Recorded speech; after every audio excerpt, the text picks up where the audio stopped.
വീണ്ടെങ്ങനെയാണ് ഭാവി വധു അല്ലെങ്കിൽ ഭാര്യയെ കുറിച്ചുള്ള അമ്മയോട് പറയാറുന്നില്ലേ? അമ്മ കെട്ടുപ്രായം തികഞ്ഞു നിൽക്കുന്ന അമ്മ കാണുന്നില്ലേ? കുറച്ചു കാലം കൂടെ ഇങ്ങനെയൊക്കെ ജീവിച്ചതിന് ശേഷം പോരെ അനിവാര്യമായ ദുരന്തത്തിൽ തലവെച്ച് കൊടുക്കുന്നത്. അല്ല 30 കഴിഞ്ഞാൽ സ്വാഭാവികമായിട്ട് ചിന്തിക്കാം. അതെ 30 കഴിഞ്ഞിട്ടില്ല, തുടങ്ങിയിട്ടില്ല.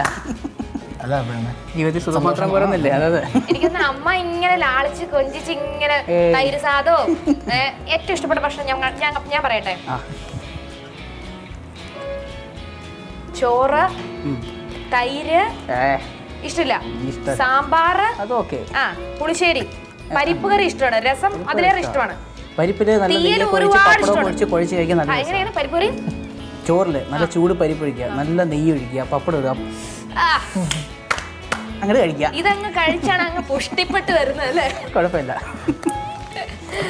പക്ഷെ ഉണ്ടല്ലോ ഈ ഒരു ബബ്ലിനെസ് ഉണ്ടല്ലോ, അതൊരു പ്രവീണിന്റെ ഭയങ്കര ഐഡന്റിറ്റിയാണ്. നമുക്കൊരു കാര്യം ചെയ്യാം. നിഖിലിന്റെ എല്ലാവരും കേട്ട് പരിചയമുള്ള ആ വളരെ മനോഹരമായ ആ ഒരു മെലോഡിയസ് സോങ് അഴലിന്റെ ആഴങ്ങളിൽ നിഖിൽ പാടിയ ഗാനം നമുക്ക് രണ്ടുപേരും കേൾക്കാം.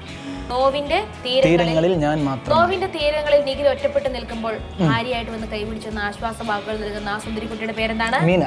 മീന. ഞാൻ നേരത്തെ പറഞ്ഞൊക്കെ വെറുതെയാണ്.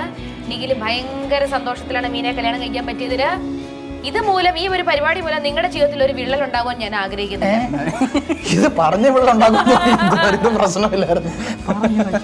അപ്പൊ വേറെ വിശേഷമൊന്നുമില്ല. നമുക്ക് അടുത്ത ദിവസം അടുത്ത എപ്പിസോഡിലൂടെ നിങ്ങൾ തന്നെ വരണം. തുടങ്ങിയിട്ടേ ഉള്ളൂ. നമ്മൾ ബാക്കി കുറെ വിശേഷങ്ങളേക്ക് നിങ്ങളുടെ അടുത്ത് ചോദിച്ചറിയാനുണ്ട്.